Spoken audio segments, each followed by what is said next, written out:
All right. I'm going to start with the first one is actually a viewer sent in who is unable to join us because it's like the middle of the night for her. So, Okay. um, so she asked if we could answer this question. Do I have a right to know my husband's 3 circles are? Yes, absolutely. Every spouse has the right to know what their partner's recovery is. You know, I mean, think about this. If I had a friend who was alcoholic and said they were going to stop drinking, and then I saw them with a glass of wine, I'd be really confused unless they told me, oh, I'm going to stop drinking whiskey and vodka, but I'm still going to drink a little bit of wine. If they tell me they drink wine occasionally, I won't be surprised. So imagine a spouse who thinks XYZ is someone's recovery, and then they find out it's A, B, and C. Boy, are they going to be upset. And by the way, I really have an issue, Tammy, Yes. with addicts who say, well, it's my recovery and you don't have any right. That's a bunch of crap. Every partner has the right to see what the nature of their loved one's recovery is going to be, of course. And that way you can say, oh, you have a year. Oh, you've been 6 months, or everybody gets to share in that. So that's my answer. That's a great. Okay. So the next question is, things have been getting so much better together, but she asks, how do I trust you? How do I know who you are when you are alone? Now, this does not indicate how long recovery is, but let's just talk about that in general. Trust is gained by reliable, honest actions over time. So if you as my partner had been acting reliably and responsibly and taking good care of yourself and telling the truth for 6 months or so, I'd be feeling like, okay, I got to go away for the weekend. I'll check in with you, whatever, but when you have a history of the person not being honest and not really working on themselves and they're just barely in recovery, no, I wouldn't trust them, to go out for a coffee break. So I think it has to do with how long they've been working on it, how committed they are, how safe you feel around them, and what actions you see them taking that are reassuring to you in the healing process. And one more thing, you won't trust them. It doesn't matter how much they've healed or how much better things are. You're still going to worry. You're still going to wonder. You're still going to feel unsafe, because that's how partners feel. It's understandable. Okay, so the next question is, how does the amount of infidelity make a difference in a sex addict's recovery? About 300 plus prostitutes in a 10-year period. So I'm not quite sure how to frame this question, Tammy. What do you think? Can you give me a different version of it? Yeah, well, I'm looking at it and it's like, is it easier for somebody who's only been with 2 prostitutes to, I mean, is there something to the amount or quantity? Mm-hmm. I look at it a little bit like you're using the alcohol. It's like, it isn't so much, how much booze you drink, it's what it does to you. Now, that's a long period so I'm looking at it as a 10-year period of time. So I'm almost looking at the time as well as the quantity, but what is your perspective? I think high numbers often indicate that we are more troubled and that our injuries are earlier. In my experience, people who rack up high numbers, they've often had such profoundly painful or frightening experiences of connection in their early life that they want to have sex with people. They don't want to know them. They don't want to see them. They don't know who they are. They just want to have this, and they want to have as little connection or relationship with them as possible. And that's about as far off the scale of, connection as you can get, other than just not touching someone at all. So I think the further someone is from any meaningful connection, like they don't go on dates and use people, they don't have affairs, they're just very casual at high numbers, which, by the way, I was. I think we're among the more troubled people because we can't even tolerate any kind of connection in the beginning. So yeah, it might take more therapy work. It's harder to get sober, I think, if you're used to 1 a day as opposed to 1 a week, which is true for all the addictions. The more you do, the more you want, the more you want, the more you do. So is it harder for someone to get in recovery as that behavior? Yes. Does it mean they might have more challenges along the way? Yes, in my opinion. But here I am, married and happy and working with you guys. And I was racking up big numbers when I was a young adult. And, I think that's true. And I think what I'm thinking about too is the level of pain for the betrayed spouse too. There's more for you to have to contend with, you know, so making sure you have support through all of this is really important too. Okay, the next question. My husband has a porn and erotica addiction and is still struggling with what sobriety looks like. Given the pervasiveness of triggers in the media, it's difficult to sustain sobriety even in the bubble of isolation. What are possible strategies without cutting off all outside media? Well, it depends on how you define a trigger. I mean, I can look at, having been in recovery for a long time, I can watch films and just think, oh, well, there's my human sexuality showing up and I'm attracted to that person. Isn't that nice? But it doesn't send me spinning into what I'm going to do later and who I'm going to be with after and all kinds of plans. And it's just a moment of appreciating something. Beauty is beauty. So I think there's different answers to this question depending on whether you're. I don't know if that was me freezing or him freezing. Neither is good. Because I have seen spouse. I think it's you. Oh, I think it's you. Maybe your background. I'm not sure. It's you. I will get rid of my background. Sorry if you could. No. So the question.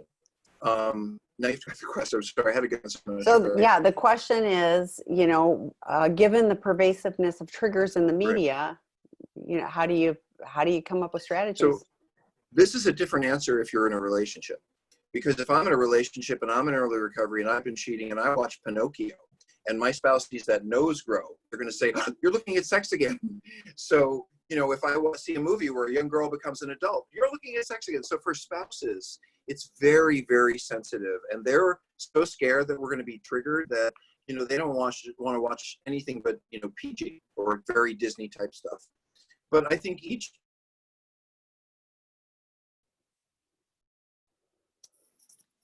But I think each, you know, some days it's just like this. Dr. Rob, I think you have to cut off your, yeah. Oh, he's coming back. He'll come back in. This is when he's like inviting me to not get overly anxious.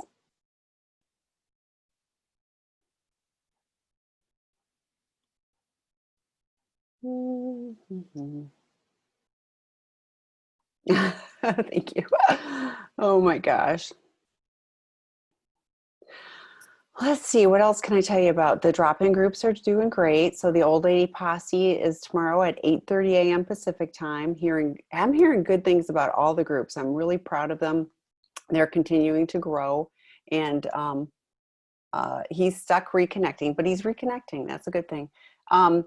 So if you haven't joined a drop-in group, it's different than this format. It's where you can see each other. We invite you to have your video camera on and microphone muted when you first start, but then when you share, you can you know, turn it on. But it's really a place to connect. And, you know, I was emailed talking with somebody the other day and they had just gone to the drop-in group and found it really supportive. So, you know, I think that's what the beauty of those are. They're all moderated so that there's a safe person there holding the space. We've had a few Zoom bombers or whatever they're called. And the moderators, you know, click them off. So if you're thinking about Zoom bombing a meeting, just know that you'll be clicked off. And actually, I've told them, please block them from going to all meetings. So you'd be locked out of those meetings. But, you know, there's a gay men's cruise control group that follows this. So at 6:05 Pacific time. And then the Old Ladies Posses tomorrow. We've got the Betrayed Partners group on Wednesday afternoon, all Pacific time. And then we've got another men's group on Thursday morning, another on Friday morning, and then more on Sunday. So we're working on having different resources each of the different days for different groups. I've had a couple more requests, but it's really figuring out what the right fit is to offer those. I'll tell you about the In the Room Super Saturday Recovery Summit. We've had 3 of them thus far and they were recorded. It's another free platform. Dr. Rob and Dr. David both do free, they volunteer their time on that platform. Dr. David Fawcett, who does a webinar on Wednesday night, does let me check the chat. Does his chemsex group on Tuesday nights, which is fantastic. It's one group for two things. Usually people have to go to different groups. I'm going to just talk about this tonight. I'm going to just talk about this. So to have a chemsex group is really beneficial, and that's what I've heard is that group is really growing too. And then Dr. Rob has been doing his sex addiction group for we think 4 years. We should have paid more attention, but on Friday nights, and he's got 250, 280 people, joining that group every Friday night. So that's another one. Lots of women go to that group.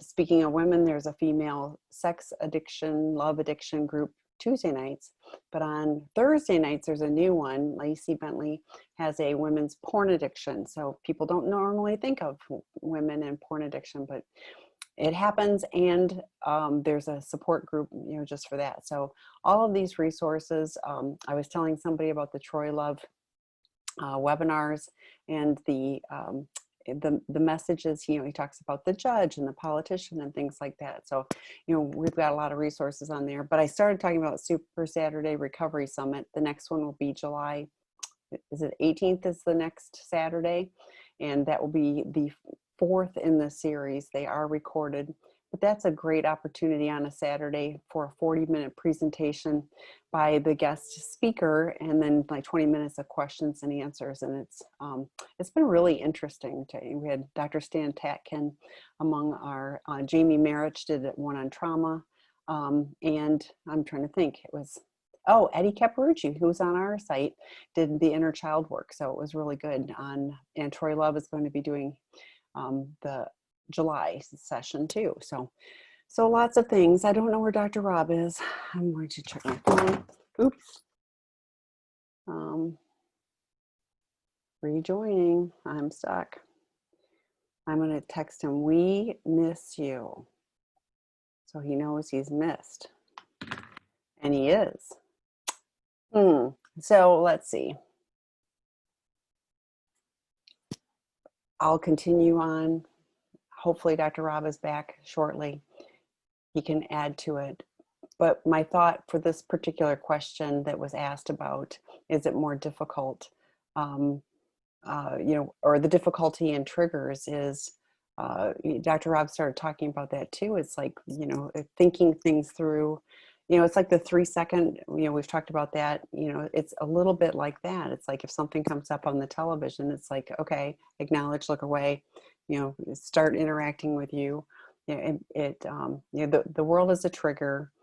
In my addiction, my friends, his internet went down. He's working on it.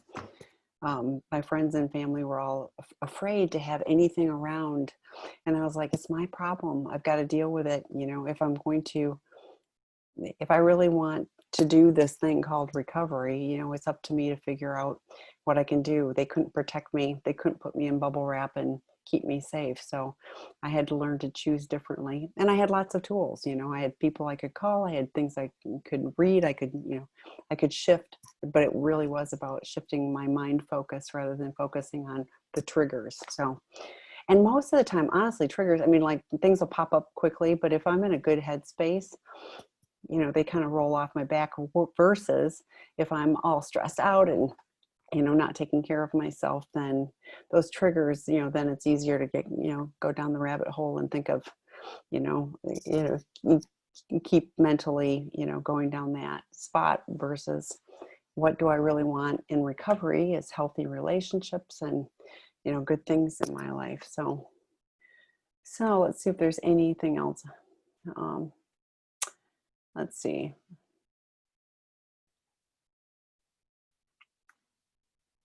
Oh, these are all great Dr. Rob questions. How do I know when my porn brain is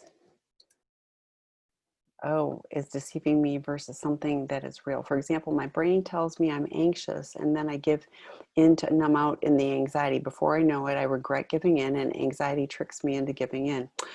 I hear this all the time. So I'm going to take a stab at this one, but, like people go, I just can't stand it. And again, that's a little bit of the thinking it through.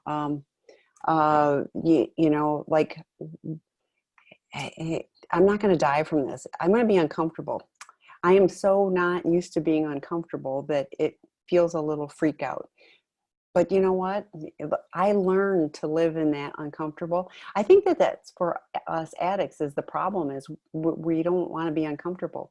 We also don't, we numb out. So we miss out on the good joy. We miss out on all the good emotions, the happy, etc., because we're always kind of in that flat numb range. But for me, you know, like I had choices rather than giving into the, I can't stand this, I can't stand this, what can I do? And some of it is reaching out to other people, but just telling myself too that, this is uncomfortable, this is unpleasant, but the regret I will have if I act out is worse than the uncomfortable now.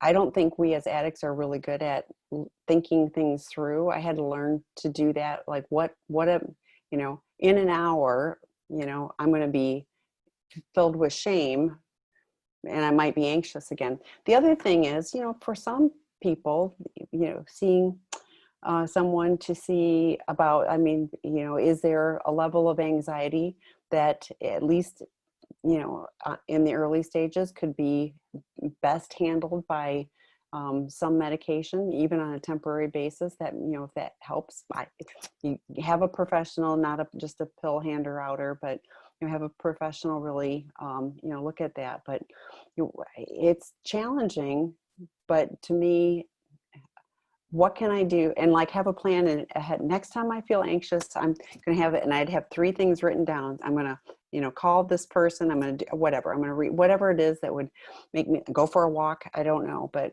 have a plan for what you could possibly do that might be different that would get you to not act out initially. And there's Dr. Rob. Thank you.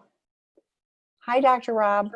Hey, Tammy, I'm having to use my phone. I figured that. I see all the apps in the background. So. Yeah, we had an internet failure, so I don't know if it's going to come up or not. Well, so I'm just grateful you're back. So thanks. Glad to help. So, okay. So you were answering the, if he's triggered in the media, etc. Right. I think it's up to every addict to make that decision for themselves. I think it's very scary, as I said, when spouses come in and they're like, oh, you're looking at, Cinderella and there's a girl in it, and no offense to spouses, I understand really your pain and your fear. But I do think ultimately if a person is working on their recovery, then it has to be up to them what they can tolerate, up to them what they can handle, up to them, now, if someone is not really on the road to recovery and they're just kind of messing around, then yeah, I'd be really worried if they're slipping and sliding all over the place. But if they seem like good road to recovery, I think it's up to them to make that decision. Thank you. Okay, so the next question is, what are your feelings about couples who began as polyamorous, then became swingers, and then addiction and cheating was revealed, so polyamory left the table and our relationship became monogamous while we work on things? But now in early recovery, 6 months post-discovery, things have been going moderately well, and we're thinking about going back to swinging, albeit with some clear boundaries such as no solo play, always in the same room, etc. The betrayed partner has a lot of concerns about this being a triggering environment for the addict, but this has also been a mutually agreed upon part of our relationship previously, so it feels like a gray area. What are your thoughts on the situation? Is this just too much too soon, or might it be a good opportunity to build trust and connection by offering opportunities to respect the boundaries put into place in a clear-cut manner?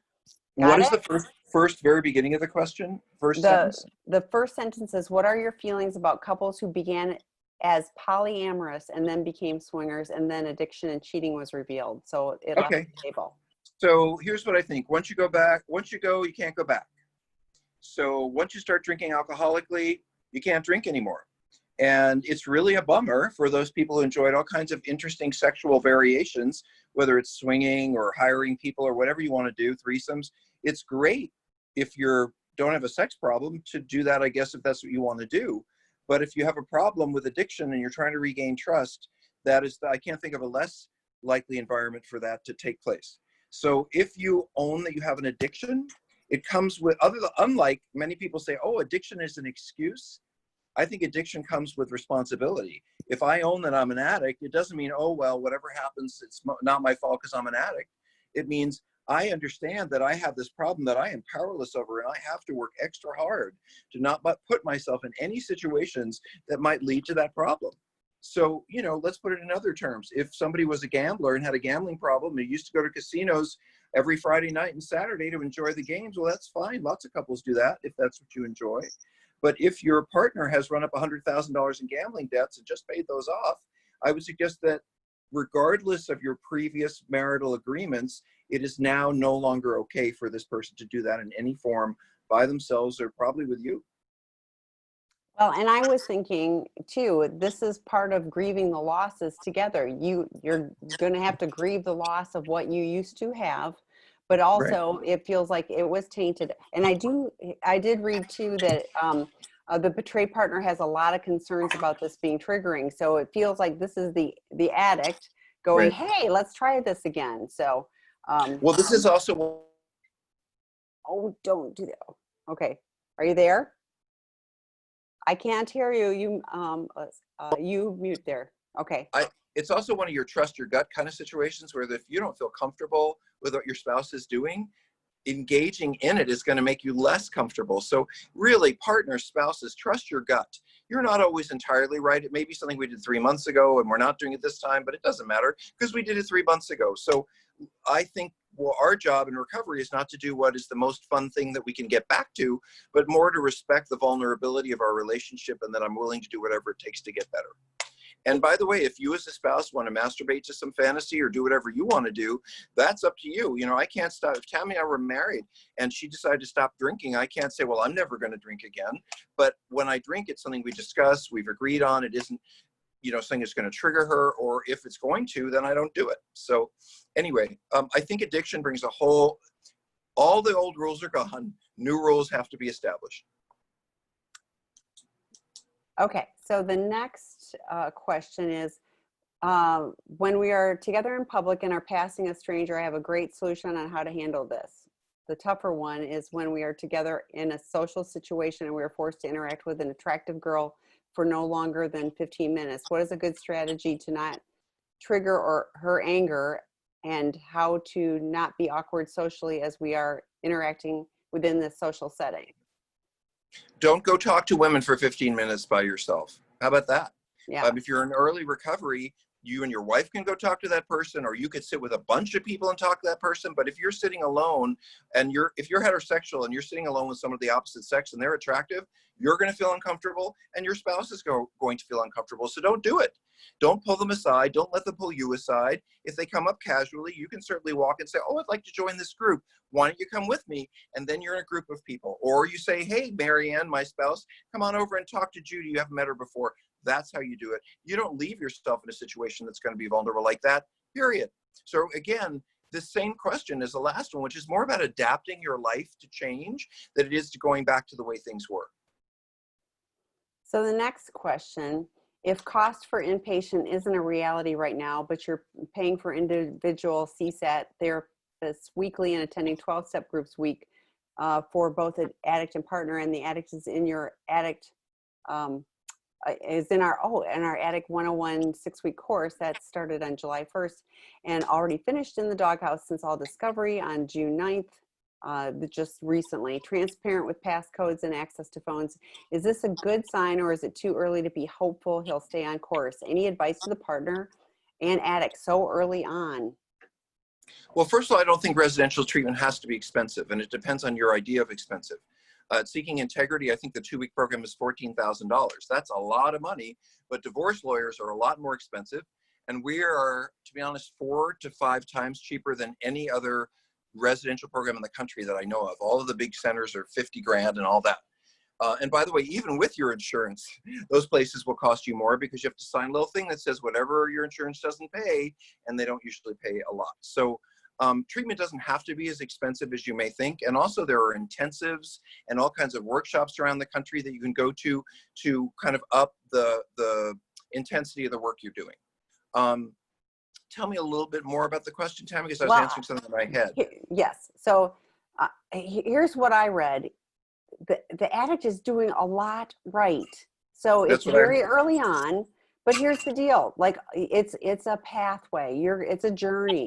So do you have a right to be hopeful? Yes. Cautiously, but hopeful. So you don't go, oh, he's fixed, he's cured. No, no, no. But gosh, you're seeing all of these good things, you know, that he's staying on course. So yes, I think you have reason to be hopeful. And That hope comes in increments. You know, what I would not do is say, oh, okay, everything's gonna be great. We'll have a wonderful relationship, but this is cured. It doesn't work like that. It will be a chronic, lifelong partner problem for your partner. And I think you need to trust and hope in increments so that you don't lose it all when there's a struggle. You just lose the part you got, and then you can start on the road again. Because I've seen people just, oh, this is great. They found the right therapist. They're working on this. We can go ahead as everything is fine. It isn't fine. These are lifelong problems. They're going to struggle for the rest of their lives. But by all means, be hopeful. 80% of couples work this out that I've worked with. So the next question is a very challenging one. If my sex addict husband acted out with 14-year-old girls when he is 62, making him a pedophile, does that make things worse recovery-wise? Yeah, first of all, I don't know if your husband's a sex addict or not, because people who are pedophiles or engaged with children are not necessarily addicts. Most of the people we see are not offenders. Most of the people we see are not touching children. So that would be outside the scope of our work, because addiction is not really about crossing the legal boundaries for the most part. However, to your other point, this is a bad thing. This is, you know, anything that someone could be arrested for, anything that violates someone's life and will affect them the rest of their life, like harming a 14-year-old, that's pretty darn serious. And most people go to prison for that. So I'm not even sure what the question is, Tammy, because it's so overwhelming. You have any other thoughts for that, perhaps? No, that this is one of those where this person would not qualify for our program. I do have a program I recommend. So if someone's looking for treatment for this and he hasn't been arrested yet, then email me. I'll put my email in the chat, and but it's Tammy, Tami at seekingintegrity.com, and I can help you find. But that's an offender, and so you know, I would be pointing you towards resources for offenders. So, by the way, Tammy, there's a good resource for offenders that they can think about now. It's called safersociety.org. And Safer Society was set up for offenders, for their families, for victims, for the people who are, all of whom are around the offending problems. And there's books and support and information. Nothing to do with us. It's a nonprofit site, but I often recommend it to people who are being surrounded by offending one way or the other. thank you. I'm actually going to, I know somebody I'm going to reach out and give that to. Okay, the next question. I'm a single gay man in recovery from sex and meth addictions. Yay. What should definitely be in my inner circle? Well, first of all, I don't think you should define your inner circle by yourself. Or with any of us here. I mean, that is really a decision for a sponsor. It's not a great decision, however, for a meth sponsor, because a drug sponsor is not necessarily going to understand how your sexual behavior interacts with your drug use. First of all, an inner circle for me would be anything that in any way leads me back to drugs. So if I was seeing sex workers, if I was going to certain bars, if I was hanging out in certain clubs and that's where the drugs were, I was hiring people for sex, they brought me the drugs, I would want to make sure, or I was on an app and where people said party and play, I would really, I can't tell you how important it is that you screen your life for the people you bring into it. And, you know, if you were wanting to sleep with someone, I would say to them before you slept with them in whatever format or had sex with them, do you use drugs? You know, are you using drugs? Have you used drugs? Will you bring drugs? It's, you know, it's kind of like, I know this isn't a good comparison, but I have family members who are allergic to certain nuts. And boy, they'll end up in the hospital. Like so they have to ask, you know, do you serve nuts? Do you have nuts in your kitchen? And they're not embarrassed because they're taking care of themselves. And I think it really applies here that you got to look around your world and be very, very careful who you bring into it and under what circumstances. And if you don't know, run it by other people. I do not make a sobriety plan on my own. So some basics. It's almost hard to say because are you in a relationship or single? Your plan would change based on that. Do you look at porn or do you not? It would change based on that. But number one in the story you just defined is anything in your life that brings you toward using, brings people who are using to you, means you're hanging around with people who are using, or anything that involves sex related to people who are using or might have drugs, that's out.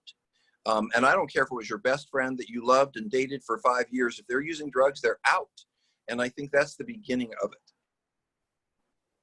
Yeah, I just put the chat, or in the chat, I put the link for the Sex Addiction 101 work group, because I think you'll get some pointers on that type of thing too. But I really agree with Dr. Rob that that whole plan is something that I would work with a sponsor, my qualified therapist. I would want input on that, because we addicts don't choose so great on our own. So yeah, and I would say to you, it sounds like this is a gay man. yes, he said that. So I wrote a book for you. It's called Cruise Control. And it's about gay men and sex addiction. And I think it can really help you differentiate, because gay culture has a whole different patina and facade of sexual issues versus heterosexual community. And sex is so much more casually engaged in the gay community. I would read Cruise Control so you can see what differentiates someone who's gay and promiscuous versus an addict. And that's very clearly spelled out. The other book I'd recommend you read is by our in-house expert on meth, Dr. David Fawcett. And David wrote a book called Lust, Men, and Meth. And if I were going to want to understand all of these issues, I would read both my book and Dr. Fawcett's, because we really, and that's why we work together at Seeking Integrity. We kind of cover, I got all the sex stuff down, he's got all the drug stuff down, and together, we kind of team up for you guys. And do a great job providing expert treatment. But let me repeat one more time. Yeah. If you're going to a drug and alcohol meeting and you have a primary issue with drugs and alcohol, you cannot expect the people in that room or anything you hear or do in that room to help you make decisions around your sex life. Those rooms are really there to help you with drugs and alcohol. But if you have a sex problem, you can only ask about you're only going to get the right answers to a sex problem when other people are dealing with their sex problem. So you need to go to an S meeting. And I put the chemsex group that Dr. David has on Tuesday nights on In the Room. I put a note in the chat on that too. And that's free. Yes, yeah, as is your group on Friday nights, which you have a lot of attendees, including a lot of females who find it to be a safe space. So the next question, how do I know when my porn brain is deceiving me versus something that is real? For example, my brain may tell me I'm anxious and then I give in to numb out to the anxiety. Before I know it, I regret giving in and the anxiety tricks me to giving in. Well, here's the good news. You don't ever have to worry about that. Because as an addict, your brain tells you all kinds of things that aren't good for you. I know. My brain tells me all kinds of things that aren't good for me too. Even Tammy's brain tells her things that aren't good. But here's the deal. We don't make any decisions about a behavior until we reach out to someone else. You don't ever have to worry about making the wrong decisions, because you shouldn't have sex with anybody until you run it by your sponsor and your therapist and the people in your life. And if they say it's a good idea, then you can go do it. And if they say, because you won't know on your own. We're so used to deceiving ourselves and lying to ourselves, not to mention other people, that we can talk ourselves into, well, I'll just look at this for a minute. It won't really be a problem. It won't be, before we know it, we're down that rocky road. So it really, I think, when you first have a thought about, I'm anxious, I'm sitting in front of the computer, I don't know what to do, I feel like looking at porn, call somebody. That's when that is the whole goal of recovery, is to make use of other people who can, maybe that person will say, great, I don't see anything wrong with your looking at it, fantastic. But if they don't, you have to listen to them, because our recovery is dependent on the word and advice of others. Well, and we, while you were momentarily occupied, I talked about, like anxiety, we're so used to not feeling anything and not having to deal with that. And so we run off to numb out. So having a plan before we feel anxious so that we know we're going to pick up the phone and call somebody makes all the difference. And we can tolerate, like we aren't going to die from feeling uncomfortable. Yeah, I think part of recovery is saying, oh, I might be really anxious sometimes. Can I sit through that and get to the other side? I'm really depressed. Can I find a way to distract myself in a healthy way until I'm feeling a little better, or reach out to people? Tammy's absolutely right. We're going to have feelings, especially in recovery. And a lot of them are not going to be familiar or comfortable. And that's not a reason to run back to the addiction. That's a reason to celebrate. Like, ooh, I'm having feelings I'm not used to. I must be getting better. That's how I would look at that. That's a good point to consider too. I must be getting better. I'm feeling something. Okay. So the next question is, I'm having a hard time with boundaries with my SA husband. He relapsed again on his iPhone with porn, which had a monitoring software, but refuses to put software on his laptop, which is where he relapsed before, and Discovery. I asked he do this to make me feel safer, but he says I'm codependent by asking. He said it's not real life to have monitoring software. Is having software a long-term tool to have, and is it wrong for a wife to need this to feel safe? Is it a false sense of safety? Well, first of all, no one is codependent. That is a made-up idea that was really big in popular culture for a while, but has never risen to the level of a psychological issue. If you want to read a book about being a partner of an addict, read Pro-Dependence, which is a much more supportive, kind, and reflective I'm holding it up view, right now. thank you, of your issues. Because what could ever be wrong with you for wanting to check up on your husband? Like, he's been cheating and lying, and why wouldn't you want to monitor his phone for it? Now, here's the thought. I do think that it is useful to have tracking and monitoring software on an addict's phone. I just don't think that the spouse is the right person to be getting that information. Once that person has a therapist, they have a sponsor, they have support in their 12-step program or therapy group, those are the people who are supposed to get that information. Because if I have a slip or look at something I shouldn't be looking at, I don't want my spouse to hear that from some computer. I want to go to them and tell them what's going on and what I'm struggling with. Besides, I don't want to turn, and I know some of you spouses would like to be, but spouses, your job is not to be my parole officer. Your job is to be my wife or husband or girlfriend or boyfriend, and I can get support for what I need to do and still follow your rules. I will put software on there because I want you to feel safe, and it helps me to be more accountable, but I'm not going to send the information to you. I'll send it to someone else in recovery, and then I will be honest with you about how I'm doing. Well, and I had such a reaction to the this whole thing. He'll put it on his phone, but he won't put it on his computer, and he resists it, but also blames her for, her being codependent. It feels like blame shifting to me, but also he does not seem committed to creating safety for her in this relationship. Clearly. Any other thoughts on that then? No, I think we got it. Okay, next one. We are 7 months from discovery. My love addict husband and I are both actively working on our recovery. He is preparing to do his therapeutic disclosure in the next month. We are still struggling to be physically intimate. I'm scared to trust or be triggered. He seems fearful too. How do you recommend we start to connect intimately? You want to start that one, Tammy? Well, yes, and understandably. Actually, do you mind if I interrupt you for a second? Yeah. I'm so sorry. I just asked you. So I'm doing a lecture series. When? In August sometime? August 1st. And we're going to do a 5-part lecture series for couples, and with Q&A afterwards. And I'm going to sort of share some information I think you guys should know. And the last piece in the series, the last lecture, number 5, is healthy sexuality for recovering couples. And, there's so much to be said about that. First of all, trust is regained, again, through reliable actions over time. And I would never have sex with someone I don't trust. So that should give the spouses a lot to think about. But how about starting with holding hands? How about starting with going on a date?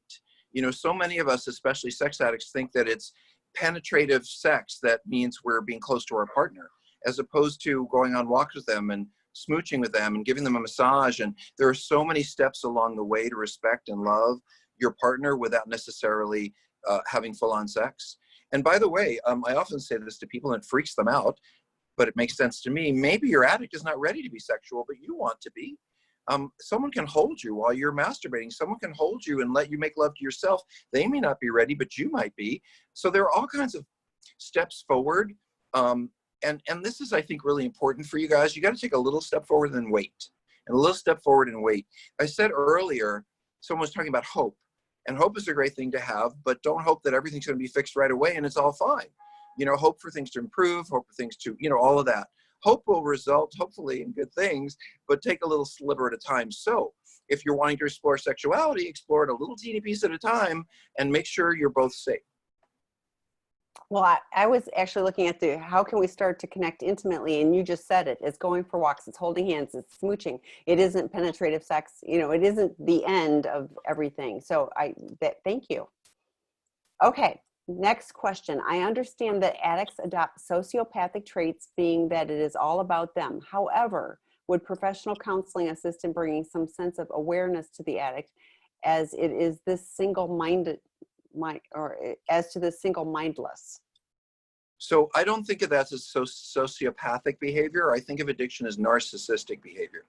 Narcissism means I don't have empathy for how something's going to affect you, or I don't really focused on that. I'm focused on what I want and what I need, and I'm not really thinking about you at all. But as a narcissist, when I find out how much I've hurt you, how much I've disappointed you, when I get in trouble, I think, oh my God, I want to make this better. I want to fix it. I feel awful, and I don't want to feel awful. I may not have empathy for you yet, but at least I feel bad enough about what I've done and want to fix it. That's narcissism. However, sociopathy or psychopathy or being a sociopath means that you not only don't have empathy, but you also don't have remorse. So not only do you not feel badly when you do something, but when you're caught and found out, you also don't feel badly. And people who are sociopathic, I can't help. Because if you can't be brought to feel badly about your behavior on some level, why would you even get better? So all the steps in the world are not going to help someone who's a sociopath. They're just going to use it to learn information about how to manipulate people. That's what sociopaths do. But if you're just speaking in anger and you don't really understand sociopathy, then probably the addict you're working with is a bit of a narcissist, as we all are when we're acting out. But you know, who knows who they really are when they're sober? And I agree with you that our behavior looks very pathological when we're engaged in it. But that doesn't mean that that we're not moral, that we don't have ethics, that we don't have fully intact parts of ourselves that have strong values and beliefs. It's just that we ran off the rails with our illness. So the next question, I'm going to translate a little bit. So my husband has been in the Sex Addiction 101 work group for a few weeks and has a therapist, and I have caught him looking at porn a couple of times and masturbating once right after a work group session. Could these sessions be triggering him? He is not in any other recovery program. So Tammy, I noticed you raised your voice at the end of that, and I think you were making a point. So why don't you start there and I'll answer. Let me share what the work group is. It's supplemental support, educational information to help men go through. Right now we will have hopefully one for women at some point, but for men to go through the Sex Addiction 101 workbook in a constructive way. We've had so many people that said, oh, I have that book. And I'll say, have you read it? Have you done the work in the workbook? No. So this is a structured time of support to go through that. It is not a recovery program. It is not therapy. He, in my opinion, does not have the level of commitment to recovery and the level of support he needs in order to sustain recovery. So, Dr. Rob? Yeah, I mean, I agree. I mean, thank you, Tammy, for saying that. Let me tell you why we set up these workshops, because you know, I've done addiction therapy for almost 25 years, and especially in outpatient therapy where you're seeing someone once a week for a little bit, and maybe you're going to a support group, you don't get the educational piece that we give people in residential treatment. What is addiction about? How do you get better? What is a sobriety plan? How do you deal with spousal anger? I mean, those very hands-on things that you might need to read a little bit, do some homework, that just doesn't generally happen in outpatient therapy. So we offered this series so that you can get some of the educational pieces and some of the homework down while still attending therapy or 12-step groups. So let me be really clear. As Tammy was, the educational work group that we run, I think we're just about done with one and we're starting another. They are supplemental to therapy. They're meant to add to it or to 12-step. But if that's all the person is doing, that's like, I don't know. I don't even have a comparison for it. Maybe it's just not helpful. So people in addiction tend to be acting out, thinking about it, fantasizing about planning it for hours every day. Let's just say that. And he's going to one 90-minute session a week. And, you know, hopefully he does the homework and he's seeing his therapist for 50 minutes. So there's a massive amount of time that was otherwise filled with the addiction rather than recovery. So unless he's working as hard on his recovery as he did on his addiction, he's gonna be looking at porn. I'm sorry, but that's my thought. Yeah, I think recovery is what do I want to say? It's a whole plan of things that involves multi-directional, multidisciplinary. You have a bunch of different avenues you need to go around. One of them is educational. And I find that a lot of folks miss that. And that's why we did the lecture series. But there's psychological, there's emotional, there's spiritual, there's habits and ways of living. I mean, it's a whole process. And, if I wrote out someone's plan for recovery, it'd probably be 10 pages long or 5, because there's so many different things they're going to do. And then over time, other things they're going to do. So there's a little warning I have for you about this husband. I don't know him. I don't run that particular group, although I've supervised how it's going to play out.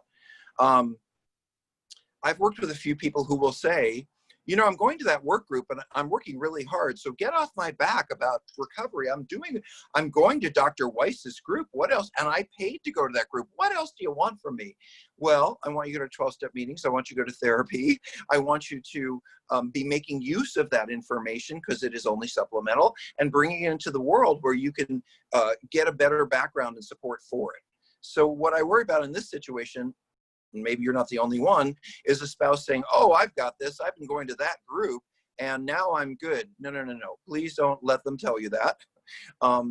This is an opportunity for them to grow intellectually, but not necessarily psychologically or emotionally or spiritually or even behaviorally. It's just an opportunity for them to learn about the problem and start putting pieces together to get better, but not all of them. Well, and we talk all the time about the acting out is a symptom. So at the Seeking Integrity Los Angeles treatment program, we're assessing and addressing the underlying issues. So, so it really requires, you need to address the behavior, but you also need to address the underlying issues to really sustain long-term recovery. So hopefully that's helpful. Don't give up hope, but don't let them get away with. Well, but also saying that this thing is going to make it better is never a good idea. Right. Or this person, this therapist, it's multidimensional. It's many things. And by the way, that workbook information might fail you. The therapist might fail you. You need to have a bunch of things that your recovery is resting on, not just one. So the next one is, my partner is acting coldly. So this is the betrayed partner is talking about the addict. And I'm suspecting he wants to abandon me. Any tips to go no contact? I'm always obsessing about him and thinking about texting him. So do these people live together, Tammy? I'm a little confused. I don't think so. This person's been on before, and I kind of think I recall they are not together physically. And what's the question again? I'm sorry. So this person says the addict is acting coldly, and this person, I think she thinks he's going to abandon her. So is there any tips to go no contact, because now she's obsessing about him? Why not just ask him? Why not pick up the phone and say, you've been really cold lately, and I'm wondering whether you're thinking this relationship might not go forward. And if you are, please let me know. I don't like trading in secrets or assumptions, because I find it, you could set all kinds of boundaries, and maybe he's just got COVID. I mean, I don't know why he hasn't been in touch, or why maybe he's got problems at work. I mean, so I think making assumptions, especially in a high state of emotional fear and anxiety, is not useful. And this is where the rubber meets the road in terms of being vulnerable and honest, is picking up the phone and saying, gee, our last few times together have really not been good for me, and I want to understand where this is going for you. And then or they're lying, but at least you know something. Tammy, thoughts? Well, yeah, I think the same thing, information, but I also know that addicts lie. So I guess I don't recall the details of how long he's been in recovery, if he's in recovery. But, I would also invite you to have value on you and know that you are worthwhile and don't deserve to be treated cruelly or coldly. Or with surprises. The people I love don't surprise me except if on my birthday, and they certainly don't surprise me with bad news.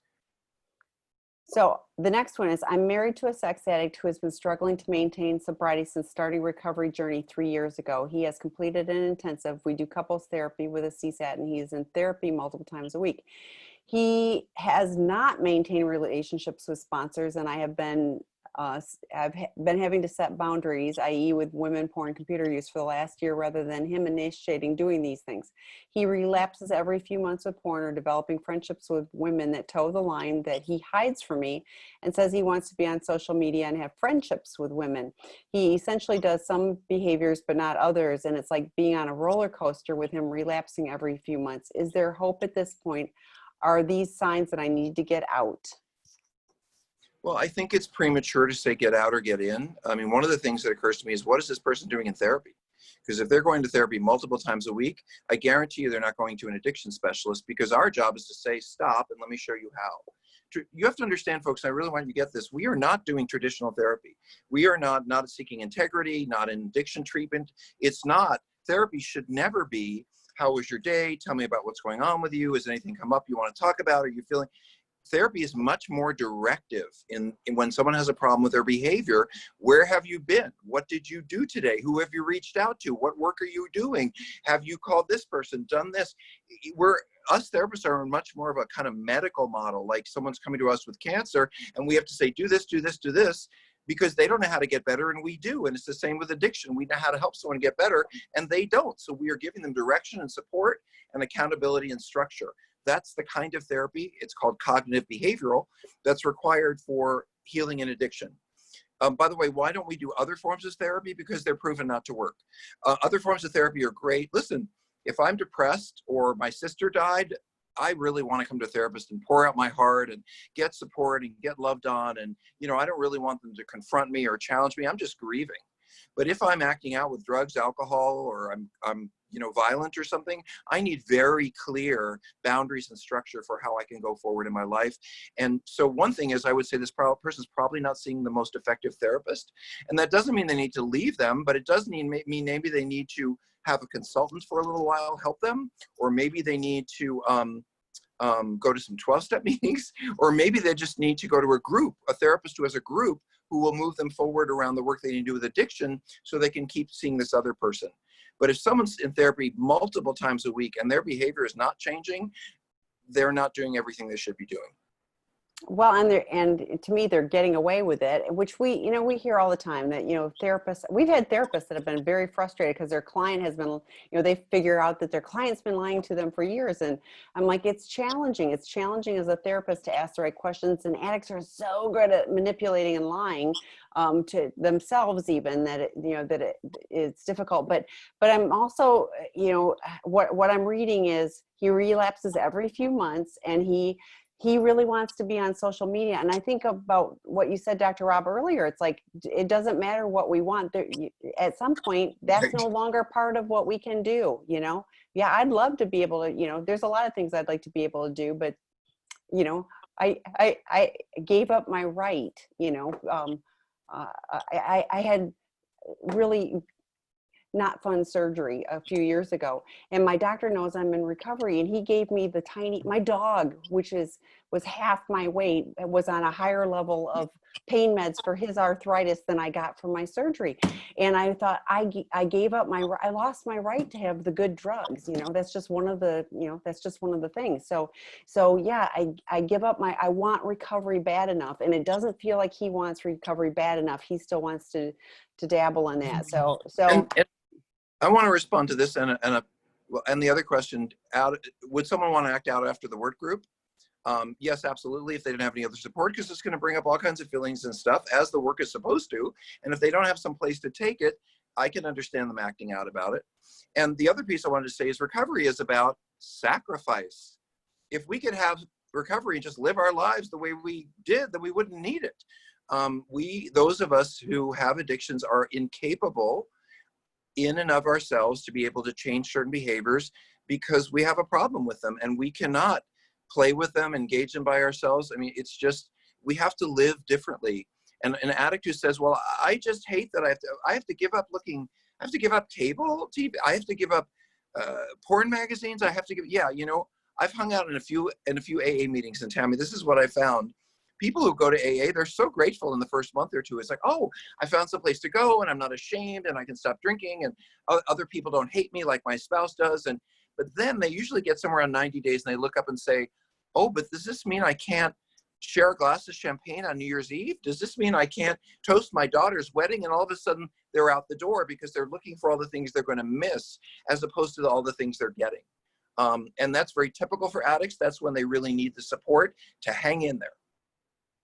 Yeah, I agree.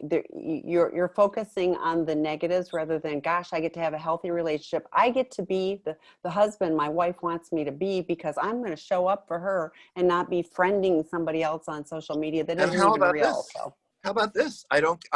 If I'm in recovery, I don't have to worry about diseases. If Yes. I'm in recovery, I don't have to worry about running out of money. I don't have to worry about losing my relationship. I mean, there's a lot of benefits to, I know that I'm probably going to get home on time. There's a lot of benefits to being in recovery. It's not all sackcloth and ashes.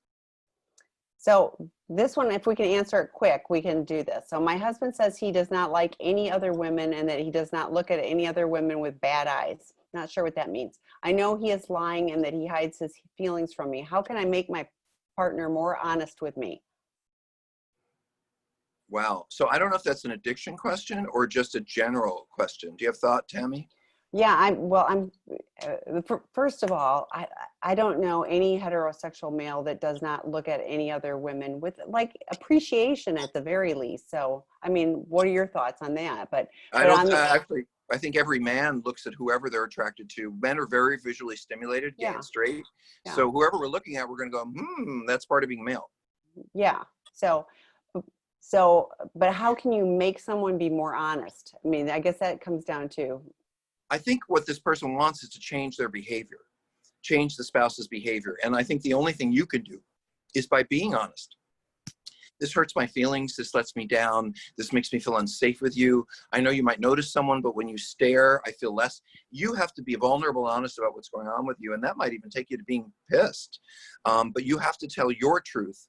Otherwise, it doesn't really matter what the addict figures. It doesn't matter. I'll get away with what I get away with. And they just say, oh, well, I feel bad that you did that. Spouses have to stand up and say what they're willing to put up with and what they're not. And I wouldn't be too afraid of us because we're mostly lying through our teeth. To yourself, I mean, to ourselves as well as everyone else too. So we're out of time. Thank you so much, Dr. Rob, for doing the heroics to get here. Technology. No, I'm grateful that you did the heroics to get here. So really appreciate it. I love my background. Thanks to everybody else, and we'll see you next week. And all the other resources I mentioned while we were on interlude. So talk to you guys later. Bye for now. Bye.